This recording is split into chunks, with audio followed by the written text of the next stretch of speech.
मुंबई पालिका निवडणुकीच्या पार्श्वभूमीवर मुख्यमंत्र्यांचं आता यूथ कनेक्ट पाहायला मिळणार आहे। मुंबईतील जवळपास 100 पेक्षा जास्त कॉलेजच्या युवकांशी मुख्यमंत्री संवाद साधणार आहेत। 24 नोव्हेंबरला 7,500 पेक्षा अधिक विद्यार्थ्यांशी मुख्यमंत्री संवाद साधतील। वरळी डोम इथं युवकांसाठी यूथ कनेक्ट कार्यक्रमाचं आयोजन करण्यात येणार आहे।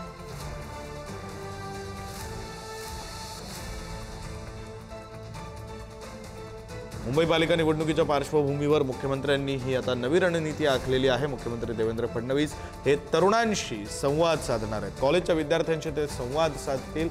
7,500 पेक्षा अधिक विद्यार्थी यावेळी उपस्थित असणार आहेत। 24 नोव्हेंबर म्हणजे उद्या या कार्यक्रमाचं आयोजन वरळी डोम इथं करण्यात आलेलं आहे। अधिकचे तपशील देण्यासाठी प्रतिनिधी सुशांत सावंत फोन लाईनवरून जोडले गेलेले आहेत। सुशांत, विक्रांत, आपण जर बघितलं असेल तर भाजपनं मुंबई महानगरपालिका निवडणुकीसाठी MY म्हणजेच महिला आणि यूथ हे समीकरण अंमलात आणलेलं आहे आणि या समीकरणानुसार भाजप काम करताना देखील पाहायला मिळते।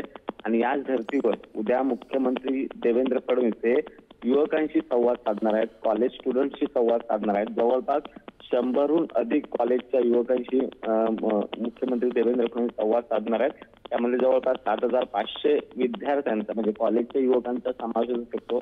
आपण बघितलं असेल तर विधानसभा निवडणुकीत देखील युवकांची मतं मिळावी यासाठी भाजपने विशेष प्रयत्न केले होते। आता मुंबई महानगरपालिकेसाठी हीच युवकांची मतं आणि युवकांशी कनेक्ट होण्यासाठी मुख्यमंत्री देवेंद्र फडणवीस यांचा यूथ कनेक्ट कार्यक्रम वरळी डोम येथे आयोजित करण्यात आलेला आहे। सकाळी 10 वाजता या कार्यक्रमाला सुरुवात होणार आहे आणि या कार्यक्रमात मुख्यमंत्री देवेंद्र फडणवीस युवकांशी संवाद साधणार आहेत, त्यांच्या काय समस्या आहेत त्या देखील जाणून घेणार आहेत। विक्रांत, धन्यवाद सुशांत या सगळ्या सविस्तर माहितीसाठी।